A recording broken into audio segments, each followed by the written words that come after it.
স্বাগত নিউজ 24 সংবাদে। পুরো সংবাদে আপনাদের সাথে আছি আমি নাফিসা হক। এতক্ষণ দেখছিলেন সংবাদ শিরোনাম, এবারে যাচ্ছি পুরো খবরে। অন্তর্বর্তী সরকারের প্রধান উপদেষ্টা অধ্যাপক ডক্টর মোহাম্মদ ইউনূস পদত্যাগ করবেন না বলে জানিয়েছেন তার ডাক, টেলিযোগাযোগ ও তথ্য প্রযুক্তি বিষয়ক বিশেষ সহকারী ফয়েজ আহমেদ তৈয়ব। শুক্রবার নিজের ফেসবুক পেজে এক পোস্টে এমন তথ্য জানিয়েছেন তিনি। বলেন, অধ্যাপক ডক্টর মোহাম্মদ ইউনূসের ক্ষমতা প্রয়োজন নেই, কিন্তু বাংলাদেশের জন্য, বাংলাদেশের শান্তিপূর্ণ ডেমোক্রেটিক ট্রানজিশনের জন্য ডক্টর ইউনূস স্যারের দরকার রয়েছে। পোস্টে ফয়েজ আহমেদ তৈয়ব বলেন, বরং ক্যাবিনেটকে আরও গতিশীল হতে হবে, সরকারকে আরও বেশি ফাংশনাল হতে হবে। এই ব্যাপারে কোনো দ্বিমত থাকতে পারে না।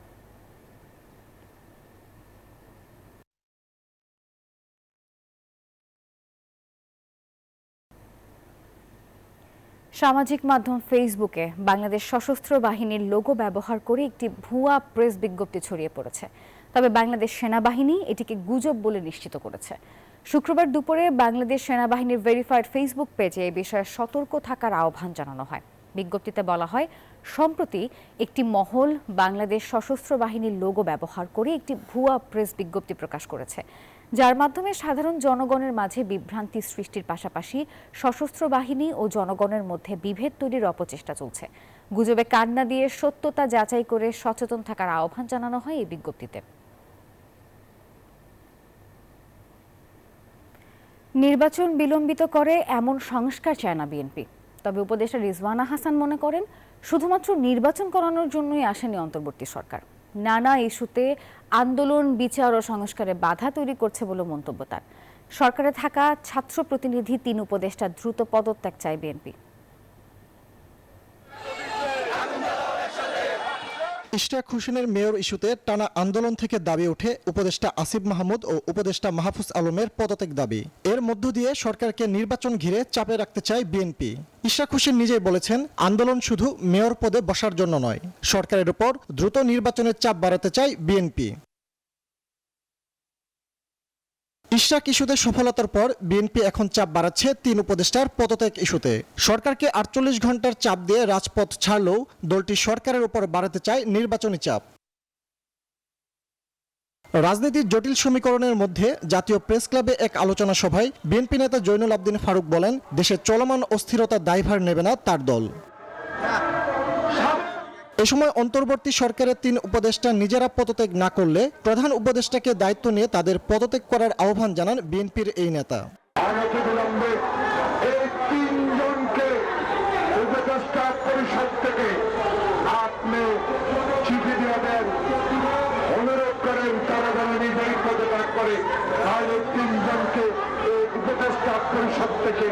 আপনাকে বিদায় করতে হবে।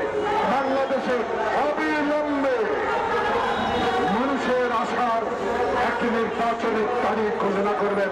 নানা ইস্যুতে মব ও আন্দোলন, বিচার ও সংস্কার কাজে বাধা দিচ্ছে বলে মন্তব্য করেছেন উপদেষ্টা সৈয়দা রিজওয়ানা হাসান। আমাদের 3টা মোটা দাগের দায়িত্ব এবং 3টাই কঠিন দায়িত্ব। একটা দায়িত্ব হচ্ছে সংস্কার, একটা দায়িত্ব হচ্ছে বিচার, একটা দায়িত্ব হচ্ছে ইলেকশন। শুধুমাত্র ইলেকশন করবার জন্য তো আমরা দায়িত্বটা নিইনি, যেটা আরো 2টা দায়িত্ব আছে, করতে চাই সকলের সহযোগিতা।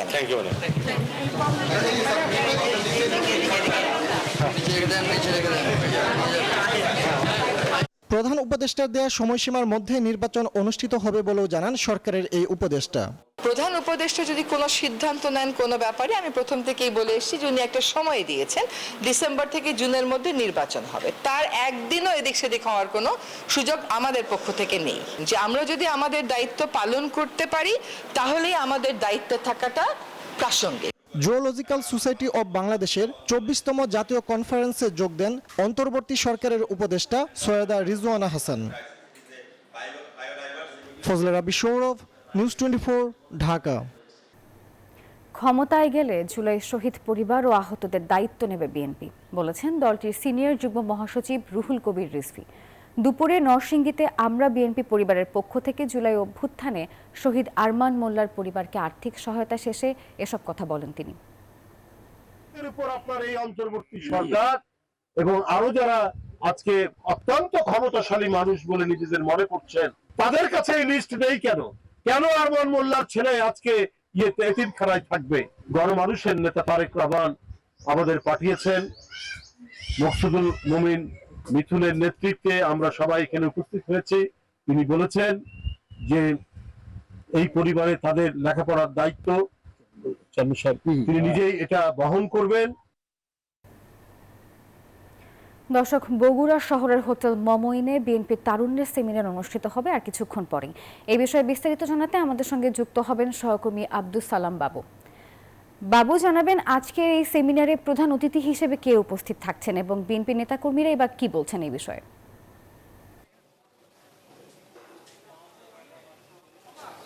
নাফিসা, বগুড়ার মমইন মিলনায়তনে কিছুক্ষণ পরেই শুরু হবে তারুণ্যের সেমিনার। এই সেমিনারে প্রধান অতিথি হিসেবে উপস্থিত থাকবেন বিএনপির জাতীয় স্থায়ী কমিটির সদস্য নজরুল ইসলাম খান, সিনিয়র যুগ্ম মহাসচিব অ্যাডভোকেট রুহুল কবির রিজভী উপস্থিত থাকবেন। এছাড়া যুবদল, ছাত্রদল, স্বেচ্ছাসেবক দলের নেতাকর্মীরাও এখানে উপস্থিত থাকবেন। ইতিমধ্যেই বিভিন্ন জেলা থেকে নেতাকর্মীরা আসা শুরু করেছেন মমনের এই মিলনায়তনে। বিকাল 3টায় এখানে সমাবেশ শুরু হবে।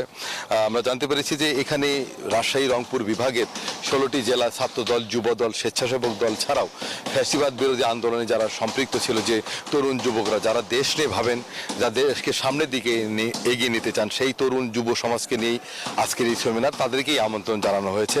এবং এই সমাবেশ রয়েছে আগামীকাল, সেটিও সফল করার জন্য তারা কাজ করে যাচ্ছেন। আজকে সেমিনারে আলোচক হিসেবে উপস্থিত থাকার কথা রয়েছে জাতীয়তাবাদী গণতান্ত্রিক আন্দোলনের চেয়ারম্যান, নর্থ সাউথ বিশ্ববিদ্যালয়ের শিক্ষক ববি হাজ্জাজ, অস্ট্রেলিয়ার Sydney water strategy analyst doctor Faisal Kabir Shuvo, সাংবাদিক গণমাধ্যম কর্মী কাজী জেসিন, কানাডার সাসকোচুয়ান বিশ্ববিদ্যালয়ের আবহাওয়া.com-এর প্রতিষ্ঠাতা এবং গবেষক মোস্তফা কামাল পলাশ, ঢাকা বিশ্ববিদ্যালয়ের অধ্যাপক ডক্টর রিদাউনুল হক, HR বিশেষজ্ঞ শারমিন সুলতানা জয়া, বাংলাদেশ জাতীয় দলের চেয়ারম্যান সৈয়দ ইহসানুল হুদা, নর্থ সাউথ বিশ্ববিদ্যালয়ের সহকারী অধ্যাপক জুলকারিন জাহাঙ্গীর এখানে উপস্থিত থাকবে। মূলত তারুণ্যের রাজনৈতিক অধিকার প্রতিষ্ঠার যে জন্য তরুণরা যে সচেতন, তরুণদের মেধা এবং প্রজ্ঞাকে কাজে লাগিয়ে আগামীর বাংলাদেশ গড়তে চান বিএনপির ভারপ্রাপ্ত চেয়ারম্যান তারেক রহমান। যে কারণে তরুণদের যে ভাবনা, তরুণদের চিন্তা ভাবনা দেশকে সামনে এগিয়ে নেওয়ার, তাদের সেই চিন্তা ভাবনাগুলোকেই 31 দফার রূপরেখা বাস্তবায়নের লক্ষ্যে, তাদের সেই চিন্তাধারাগুলোকেই সেই প্রক্রিয়ায় সম্পৃক্ত করার লক্ষ্যে আজকের এই সমাবেশ, আজকের এই সেমিনার। কিছুক্ষণের মধ্যেই সেমিনার শুরু হবে বগুড়ার মমইন এই মিলনায়তনে। এই ছিল বগুড়াতে সর্বশেষ। ফিরে যাবো স্টুডিওতে। বাবু, ধন্যবাদ আপনাকে। নগর জুড়ে বেড়েই চলেছে ব্যাটারি চালিত অটোরিকশার দৌরাত্ম্য। নিয়ন্ত্রণহীন অটোরিকশার কারণে কেবল প্রধান সড়কে নয়, অলিগলিতে পর্যন্ত তীব্র হচ্ছে যানজট, আর যার কারণে ঘটছে দুর্ঘটনা।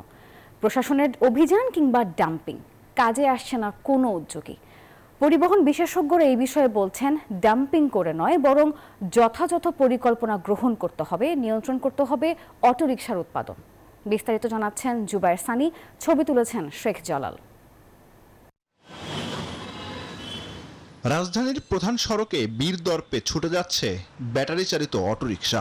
কখনো ডানে, কখনো বামে, কখনো আবার সীমাহীন গতিতে ছুটছে মাঝ রাস্তা দিয়ে। এমন পরিস্থিতিতে দ্রুতগামী গাড়িগুলোর পড়তে হয় ভোগান্তিতে। বলা যায় বাস কিংবা প্রাইভেট কার সবাই সমীহ করে চলে ব্যাটারি চালিত অটোরিকশাকে। অটোরিকশা ডাম্পিং করা সহ প্রশাসনের পক্ষ থেকে নানা ধরনের পদক্ষেপ নেওয়া হলেও কাজে আসছে না খুব একটা, বরং অটোরিকশার সংখ্যা বাড়ছে দিন দিন। জোরে চালায় না, ঠিকই কন্ট্রোল, যারা কন্ট্রোল করতে পারে তারা জোরে চালায়, আর যারা কন্ট্রোল করতে পারে না তারা তো মনে করে একটু দিন করবেই। ধীরে তো চলা দূর মানে না হলে ভেতরে তো ভাড়ায় নাই, রোডের লোক খাবো কি আর করি খাবো কি বলেন, ভেতরে তো লোক সংখ্যা ছড়ায় না গাড়িতে। এতে এগুলো রাস্তা যদি না চলা তাহলে কর্ম কি? সবাই আসে, আমিও আইলাম, তো গাড়ি চালাই না। এই যে মনে হয় 5-6 দিন পরে এই যে হাফ বেলা গাড়িটা লিয়ে বাইরে এলাম। কারণ আছে আরো। 80,000 থেকে 1 লাখ টাকায় বানানো প্রতিটি অটোরিকশায় চালকদের দৈনিক জমা দিতে হয় 400 টাকা। যত ভোগান্তি সব পোহাতে হয় চালকদের, আর লাভের গুড় যায় মালিকদের পকেটে। 400 টাকা দিলে পরে মনে করেন যে আমার 1200 টাকা মানে 800 টাকা থাকে, তারপরে ভাত বিল দেওয়া লাগে 200 টাকা, তাহলে থাকলে মনে করেন 600 টাকা।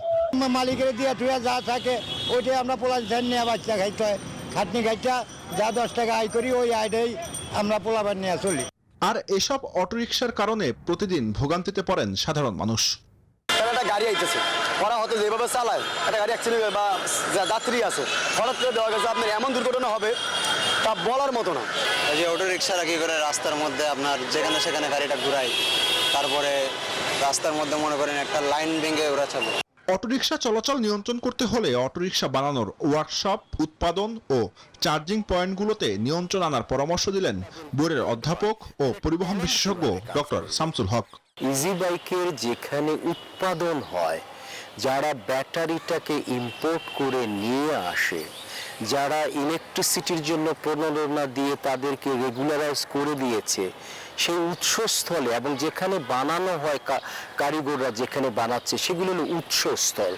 সিমটমকে বাধা দিয়ে ডাম্পিং দিয়ে যতটা সফল হব তার থেকে বেশি হবে আমি যদি উৎপাদনের পর্যায়ে চলে যাই।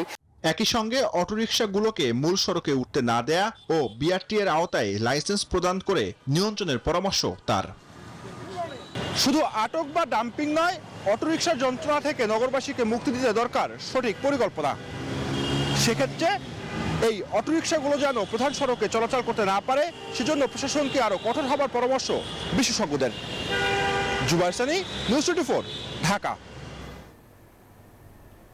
হজযাত্রার মাত্র 8 দিন বাকি থাকলেও এখনও বিমান টিকিটের পে অর্ডার করেনি 27 এজেন্সি। ফলে অনিশ্চয়তায় পড়েছে 85 জন বাংলাদেশির হজযাত্রা। মন্ত্রণালয় থেকে নোটিশ করা হয়েছে সংশ্লিষ্ট এজেন্সি ও ব্যাংকগুলোকে। হজ অফিস বলছে কোনো ধরনের গাফিলতি পেলে শাস্তির আওতায় আনা হবে তাদের। পাশাপাশি শেষ দিকে যাত্রীর চাপ থাকায় 4টি ফ্লাইট বাড়ানো হয়েছে। সৌদি আরবে এখন পর্যন্ত মৃত্যু হয়েছে 9 জনের। পরিবারের সম্মতিতে তাদের সেখানেই দাফন করা হয়েছে। বিস্তারিত মাসুদ সুমনের রিপোর্টে। হজযাত্রার 24 দিন শেষে মক্কা পৌঁছেছেন 54,497 জন। শুক্রবার আরও 7টি ফ্লাইটে ঢাকা ছাড়বেন 2,894 জন। আল্লাহ পাক যাতে আমাদের সুস্বাস্থ্যতে আল্লাহর ঘর জিয়ারত করার তৌফিক দেয়।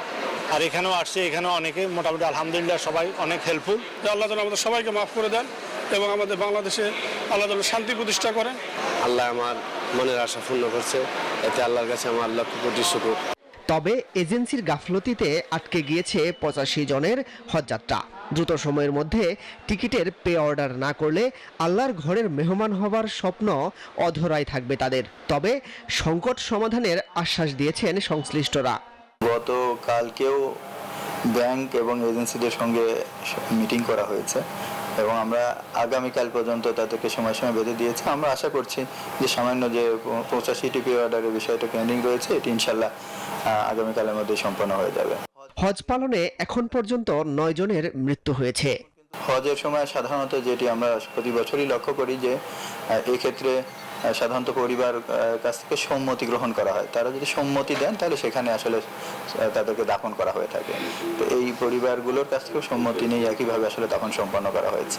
হজযাত্রার মাঝপথে বেশ কিছু ফ্লাইট খালি যাওয়ায় শেষের দিকে চাপ কমাতে ফ্লাইট বাড়ানো হয়েছে বলেও জানান হজ অফিসের এ কর্মকর্তা। মাসুদ সুমন, নিউজ 24, ঢাকা। লন্ডনে সালমান এফ রহমানের ছেলে শায়ান এফ রহমানের 2টি বিলাসবহুল সম্পত্তি জব্দ করার আদেশ দিয়েছে ব্রিটেনের ন্যাশনাল ক্রাইম এজেন্সি এনসিএ।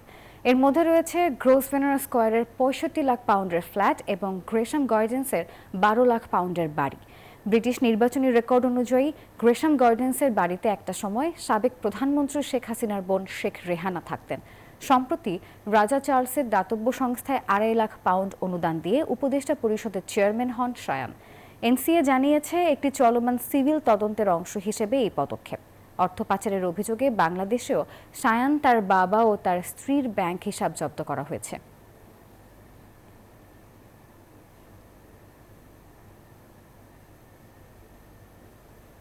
সংবাদে বিরতি নিচ্ছি, সঙ্গে থাকুন। স্বাগত আরও একবার, দেখছেন নিউজ 24 সংবাদ। বিচার সংস্কার ও গ্রহণযোগ্য নির্বাচনের সুস্পষ্ট রোডম্যাপ না থাকায় দেশে রাজনৈতিক অস্থিরতা ও অনিশ্চয়তা তৈরি হয়েছে বলে মন্তব্য করেছেন গণসংহতি আন্দোলনের প্রধান সমন্বয়কারী জোনায়েদ সাকি। দুপুরে জাতীয় প্রেস ক্লাবের সামনে বাংলাদেশ গার্মেন্টস শ্রমিক সংহতির আয়োজিত শ্রমিক সমাবেশে এসব কথা বলেছেন তিনি। শ্রমিকদের অধিকারের প্রতি সরকারকে অধিক নজর দেওয়ার আহ্বান জানিয়ে তিনি বলেন, শ্রম সংস্থার কমিশনের সুপারিশ দ্রুত বাস্তবায়ন করতে হবে।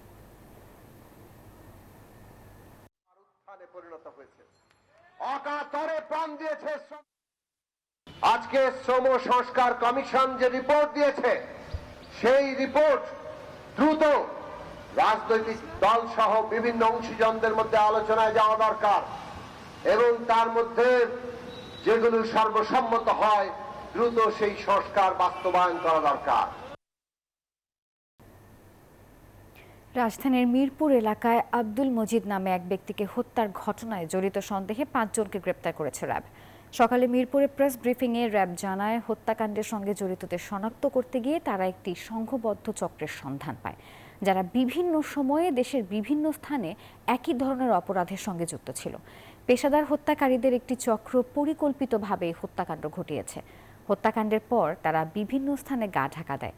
পরে গোয়েন্দা নজরদারির মাধ্যমে তাদের অবস্থান চিহ্নিত করে গ্রেপ্তার করে র্যাবের সদস্যরা। ঘটনার সাথে সম্পৃক্ত যেই 5 জনকে আমরা গ্রেফতার করতে সক্ষম হয়েছি, তাদের বিবরণ ইতিপূর্বে তাদের কয়েকজনের নামে মামলা আছে বলে আমরা জানতে পেরেছি এবং তাদের যে প্যাটার্ন, সেই প্যাটার্নে আমরা বুঝতে পারি যে এরা বিভিন্ন চুরি এবং ছিনতাই এই ধরনের কর্মকাণ্ডের সাথে সম্পৃক্ত। আরও একটি বিরতি নিচ্ছি, সঙ্গে থাকুন। নিউজ 24 সংবাদে আরও একবার স্বাগত। এবারে অর্থ বাণিজ্য সংবাদ।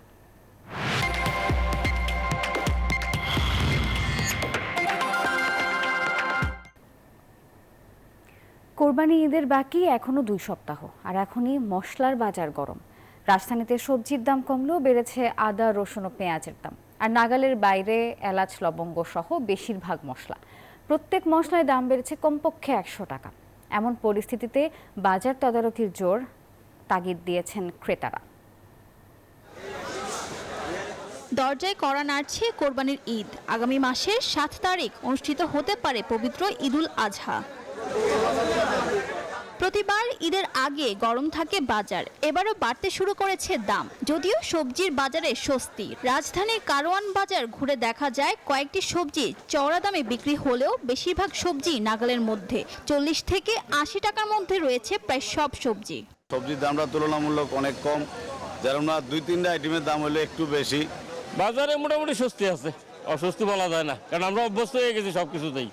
তবে অন্যান্য বারের মতো এবারও ঈদের আগেই গরম মশলার বাজার। এলাচ বিক্রি হচ্ছে 6000 টাকায়, লবঙ্গ 1800 টাকায়, গোলমরিচ 1500 টাকায়, জিরা 850 এবং জয়ত্রী 3000 টাকা কেজিতে। এছাড়া অন্যান্য মশলায় দাম বেড়েছে কেজিতে 100 থেকে 150 টাকা। এদিকে বেড়েছে আদা, রসুন ও পেঁয়াজের দামও। বিক্রেতারা বলছেন অন্যান্য বছরের তুলনায় এবার ক্রেতা সমাগম অনেকটাই কম। তখন কাস্টমার নাই, এটা ঠিক আছে, কাস্টমার না, আমরা বসে রয়েছি, কাস্টমার নাই। আগে যেরকম কাস্টমার আসতো, এলাচি মেলাচি মশলা পেঁয়াজ টিয়াজ নিত, ওখানে এগুলো দেখতেছি। বাজারে এমন বাস্তবতায় হতাশ ক্রেতারা, বলছেন সাধারণ মানুষের নাগালের বাইরে দাম। দেখলাম ওটা 6 মাস আগের যেটা, এটা টুয়াইস হয়ে গেছে অথবা তারও বেশি, ডাবলেরও বেশি। এটা তো একটা ভয়াবহ ব্যাপার। যেহেতু কোরবানি আসছে, কোরবানি উপলক্ষে চাহিদা বাড়ে, চাহিদা বাড়লে সেক্ষেত্রে দামও একটু বাড়ে। এরা প্রতি বছরের নেই, কোরবানি হোক ঈদ হোক, ঈদকে সামনে রেখে সবাই একটু দাম চাহিদা বাড়লে দামও বাড়ে। আদা রসুনটা একটুখানি একটু বেশি মনে হচ্ছে গত সপ্তাহে চেয়ে এই সপ্তাহে আর কি। এর জন্য আমি আর আদাটা কিনি না, ভাবলাম যে যদি দেখি আর একটু যদি কমে তাহলে আমি কিনবো। এরই মাঝে কমেছে মুরগির দাম। ব্রয়লার, সোনালী এবং দেশি মুরগির দাম কেজিতে কমেছে 20 টাকা। তবে চওড়া মাছের বাজার। ফারজানা রিয়া, নিউজ 24, ঢাকা। সংবাদের এখনকার আয়োজন এই পর্যন্তই। ধন্যবাদ সবাইকে।